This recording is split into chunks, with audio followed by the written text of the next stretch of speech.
Jangan pernah pelit, karena harta itu milik Allah, bukan milik kita. Sampai sekarang uang itu nggak ada nilainya, harta itu nggak ada nilainya. Kalau sesuatu harta sudah bernilai di hati kita, kita akan berat buat ngeluarinnya.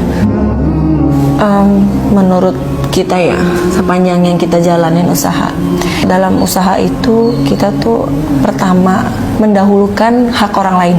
Kita hati-hati dengan hak orang lain. Misalkan yang dianggap pengusaha ini tuh nggak terlalu penting, supplier itu janganlah menunda-nunda. Kalau udah ada uangnya, bayarlah secepatnya. Gaji karyawan itu hal yang paling penting. Selama ini kita pegang banget, kita nggak boleh nunda gaji karyawan, karena itu hal yang paling haram menurut kita. Kita nggak boleh membayar orang sampai keringatnya kering. Ketiga, menurut saya orang tua. Sebelum kita sedekah sama orang lain, kita perhatikan orang tua. Karena saya sama suami ngerasain banget uang itu nggak ada artinya kalau orang tuanya udah nggak ada kan. Tapi alhamdulillah kita dikasih kesempatan sama Allah, kita masih diberi orang tua yang lengkap sampai sekarang. Nah, selanjutnya sedekah subuh. Dari kita merintis usaha, setiap subuh kita selalu taruhin amplop.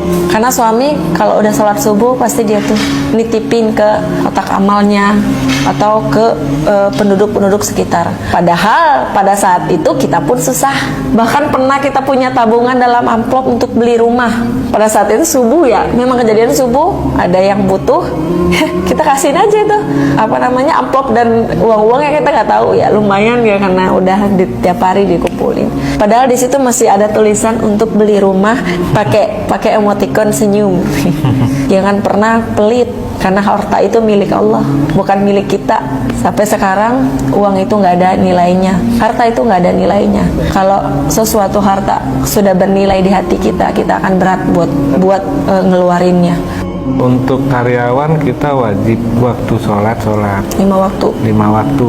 Sampai pernah, jadi ada yang bebal ya, kalau bahasa ini karyawan yang bebal, SDM ya, karena SDM-nya rendah, membawa teman-temannya nggak sholat, itu kita keluarkan karena akan berpengaruh jelek nanti. Yang utama kita terapin itu ya sholat 5 waktu. Sholat 5 waktu, apalagi Jumat kita tutup dulu usaha kita. Pas waktu Jumat kita tutup. Kalau yang mau nunggu silakan, mau yang marah-marah silakan, terserah gitu. Tapi kita ada ibadah Jumat, buka lagi setelah Jumat gitu. Untuk ibadah sholat 5 waktunya, kalau saya bilang nggak bisa barengan, lagi rame kan bisa gantian gitu. Karena alhamdulillah itu udah berjalan. Alhamdulillah, semua cabang sudah berjalan.